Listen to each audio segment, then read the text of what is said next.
Hi, I'm Natalie Almasan. I'm 17 years old. Ginagawa ko sa feeding program is nagtuturo ako. Minsan, nag-a-assist ako sa pagpapakain sa mga bata and ako yung nag-check ng mga seatwork na ginagawa nila. Mahihain kasi ako. Tapos nung dumating ako dito, nag-start ako humarap sa mga bata and takot ako doon yung nasa unahan ako. So, natutunan ko dito yung okay lang nga sa harap ka. Kasi dahil dito, na-enhance yung communication skills ko sa mga tao and sa mga bata. So, nung pumasok ako nung senior high, mas na-enhance po yung pakikipag-usap ko and nakakapag-report na ako sa unahan ng hindi ako nahihiya. May kaba pa rin naman, pero nasanay na kasi ako nung humaharap ako sa mga bata, ganon. So, parang iniisip ko yung mga kausap ko mga bata na lang din para nakakausap ko sila ng ayos and na-explain ko ng ayos yung dapat kong explain.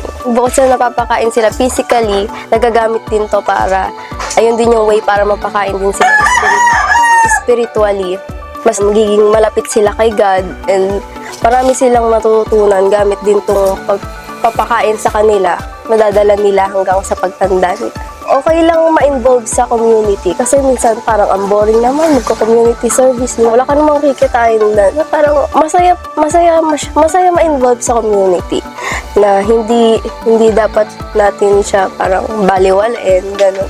Kasi dito ko nakita yung parang yung second home ko nung pandemic.